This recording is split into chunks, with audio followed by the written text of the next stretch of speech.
Hello and welcome to Wolfman Gaming. This is my Metro Exodus Sam Story DLC, a Man of Principle trophy walkthrough, and this is episode 4, which I have given the very short and sweet name of Peekaboo. Because in the last episode we met up with the captain once again and going on the path back to his hideout. We came under fire from a sniper, which is just plain fucking rude. We're going on the captain's boat, minding our own business, all by our lonesome, and this asshole starts shooting at us. So we are gonna start working our way up to the sniper's nest and take his ass out. Basically gonna play hide and go fuck yourself with that guy. But before we can get over to the sniper's nest, we need to go through this house. There are 2 mutants in here, and there is also one of the 8 night hunter stashes.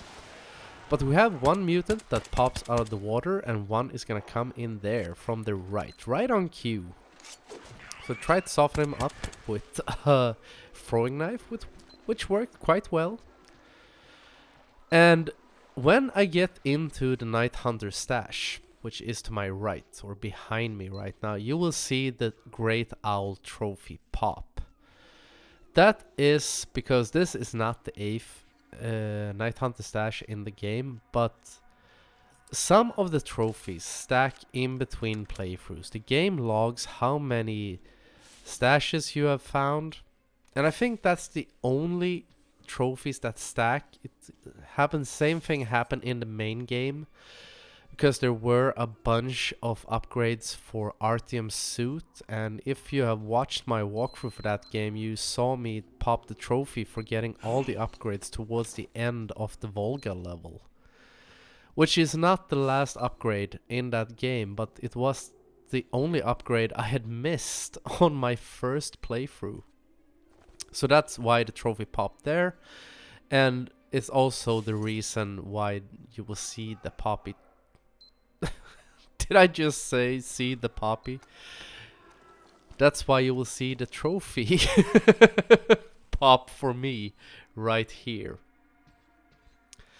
And I'm not quite sure if you could hear it, but when we went into the first room here just before the Night Hunter stash, you can hear the voices of bandits that have come into the building, and there we have the Great Owl trophy as well. And I'm not quite sure what triggers them. I don't know if it's time sensitive or if it's just because I came into this room, so it's like a trigger point, you know, an invisible programmed tripwire. But be aware that when we come back out from this room, there are gonna be, I think it's like 4 or 5 bandits. And I tried a few different strategies. I made a quick save up here because they are none the wiser thus far. And I decided to just tuck my balls and go down here, and I completely botch throwing a Molotov. I hit no one. There were 3 guys in that fucking corridor, and all of them survived that Molotov throw. And hopefully if you get the same spawn as I did, hopefully your aiming will be a lot better than mine was. Cause that was just sad. That was one of those pathetic throws. But either way, I survived the fight, they did not. And now we're gonna start working our way towards where the sniper is cooped up in a building on the other side of, what should we call it, a little bridge, this little dock, because he is up there in a building to my right. I'm just gonna go. I was a bit unsure because I know that there is a top floor or a second floor in this house. I just wanted to go up there really quickly to see if there was any good loot. As soon as I realized that I took the wrong path. But as I remember, there is nothing really special up there, so you can skip going up into that room, but I like to really loot through everything, even though resources, sorry, are quite abundant if you're playing on normal. I have not played through this DLC on Ranger Hardcore. If you watched my 2 Kernels walkthrough, you may know that the first time I played through that DLC, I actually did it on Ranger Hardcore by mistake. Because my main game was set to Ranger Hardcore, because I started a playthrough on that difficulty because I was going for the Platinum. Still haven't completed it because I've been playing other games. And that set the expansion to that difficulty as well. And I must say that resources were quite abundant even on that difficulty. It wasn't the resources or lack thereof that made me realize what difficulty I was playing on, and it took me quite a while to figure out. But either way, enough about that. This sniper, he will move in between different windows up there on, what could that be, like the 3rd floor? And he will fire one shot, then he will change his position. So as soon as he fires, that is your opening to move to a new shelter or new cover. You cannot kill the sniper from here, so do not waste your bullets trying to fire at him, because the main objective of this mission is to get up to his nest, the room he's hiding in. So just ignore him, or don't completely ignore him. You need to keep an eye on him, because his bullets hurt a lot if they make contact. I don't think he can kill you in one shot, at least not on normal difficulty. I'm not gonna swear to that, because I think that both Artyom in the main game and Sam, of course, in this expansion, have a bit of a dynamic health bar. Like, how much damage you take depends a little bit on where you're hit. And this is a theory of mine. I have no empirical evidence to back that up, but it is the impression that I have gotten from playing this game. But I don't think I ever died on my first playthrough against, at least not against the sniper. I did die to these guys, the bandits that are coming across the bridge as a kind of backup for him a few times. And here you see the power of the incendiary rounds. And I loaded up my rifle with them just to make this bit easier, because the hardest part of this mission is actually going across this bridge, because when we get into that house, all the enemies in there are, as far as I know at least, are scripted. So you can sneak through that house. Like you in Metro 2033 and Metro Last Light, it was a lot easier to sneak because all the enemies had set patrol patterns. And doesn't really work that way in Metro Exodus and its expansions. And that is something I've talked about before, and if you have played the main game, you will know exactly what I mean. But in some instances, it feels like they are, if they are not 100% set, they are at least 99%. And now that we have killed his backup, he has moved away from the windows because we know, or he knows, that we are coming for him. And it's time to open up a can of whoop ass on him. And something that relates to a man of principle, I said in the first video of this walkthrough, that is something that I'm gonna go through now. That I said that there are a few instances in this game where you're gonna have to make specific choices to unlock that trophy, and that there is one instance that I'm a bit unsure about. And that is when you get up to the sniper, because I couldn't find any consistent information about how that works. Because you get two choices when you get up to his nest. You can either just knock his ass out, or you can kill him. And what we are gonna do is knock his ass out. We are not gonna kill him, we are gonna use the non-lethal option. Make a note of this. I think it's that you press left, but we'll see when we get there. And I couldn't find any consistent information whether it counts towards the amount of principal trophy or not, but just to be safe, so you don't get locked out of it, make sure to go for the non-lethal option. And here is something which is quite interesting with this place. And I'd love to hear your input about this in the comments as well. Because these bandits know that I am somewhere in this building. Probably somewhere on the lower floor or on the ground floor.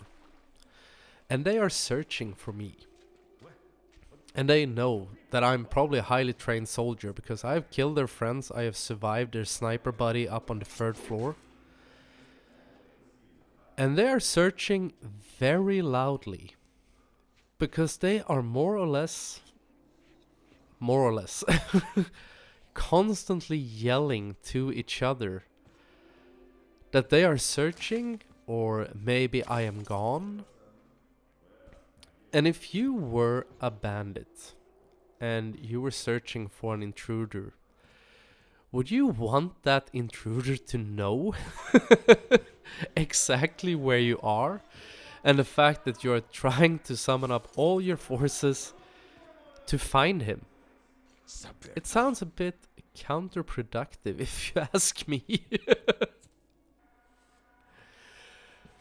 But either way,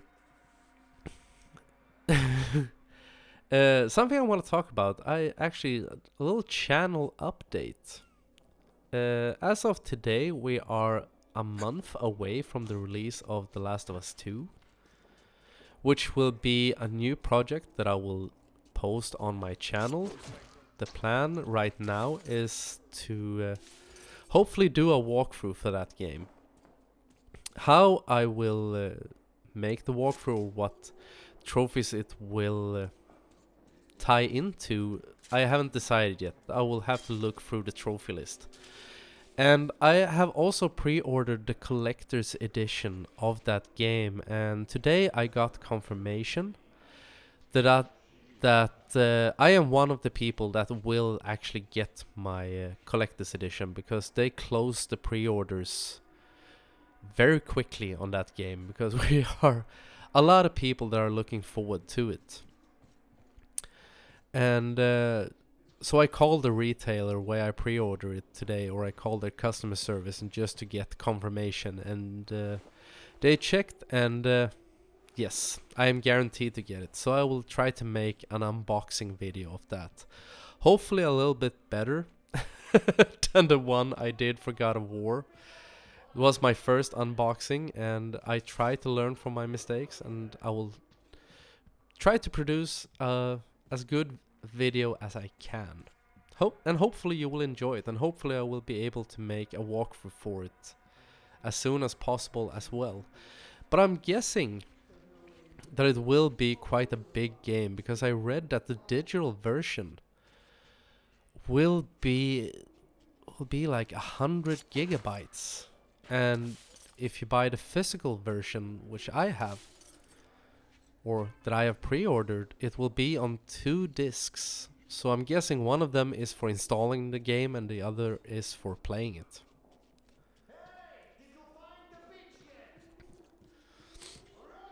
And something that sadly needs to be said, I am aware that there has been a leak surrounding the game. I do not know anything about this leak. I think it is a shit thing to do, to leak out information, possibly destroying the game or spoiling the game for thousands of fans. And I don't care what your motivation is for doing so, it is still a dick move. So I don't know anything about the spoilers, I don't want to know, and I assume nobody else wants to know. So no comments about it. If you are a viewer and you know anything, please don't put anything in the comments about it. I will remove your comment, and if I can, I will report that comment. Just so you're aware of this, because let's try to keep the fun for everyone. And now we're getting close to the sniper, so it's about time I wrapped up my talk about that. Because that was the last enemy, I think. So now we're just gonna loot through this room and go into where he is holed up. And I'm guessing his sphincter is tightening now. Because he knows, or he suspects, that we are getting close. Because we have gone through here very silently, very stealthily. And as soon as you open this door, you will go into a little fight with him. There he is. So we just show him who's boss.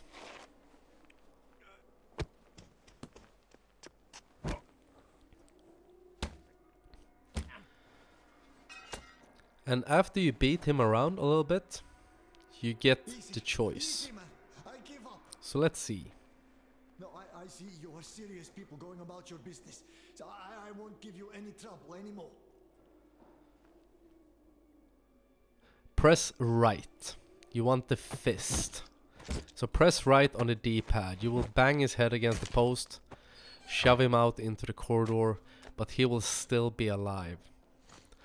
And as I said, I don't know if it links in with the Amano Principal trophy, but just to be sure. Better safe than sorry, right? And make sure to strip his gun while we're up here. Great find. Because this has some beautiful upgrades. Including this, I think it's called the semi-automatic barrel. And which allows you to fire single rounds from your Sammy rifle, which will make your incendiary rounds even more deadly because you can fire them one at a time and take out lots of bandits. And this instance is actually something that I know ties into Amano Principle. Because we're gonna help set the captain's leg. He has problems with his knee. And he's gonna say that because we are gonna drink Molotovs to get courageous before we do this. And they are a mix of moonshine and fish oil. That is disgusting. And you saw right there that I got a choice. Because the captain tells you something like this would be easier if you had some food, and you need to pick the right choice. Press right on the D-pad so you share your can of food with him, and you will see a white flash, which ties into a man of principle. And that is a confirmed instance. And now we're gonna mash the square button to help set his knee. And I must say, actually, the cutscene that follows this is quite fun, because we start drinking these disgusting drinks. Can you imagine that? Drinking moonshine and fish oil. I remember back in the days of being a teen, you would drink any alcoholic substance you could lay your hands on when you were going to a party. But I think I would draw the line at this. But the cutscene that this leads into is actually quite fun, because they stay out for a night of drinking. And I'm not gonna spoil anything, but I laughed when I watched it. It's quite hilarious, really silly. They get as drunk as you could imagine on drinking disgusting stuff like that. But now we have shared our can of food with him, and we have helped get his knee back into place. So now it is time to wrap up episode 4, and as always, I really want to thank you very much for watching and supporting my microscopic channel. And until next time, this is the Wolfman signing off.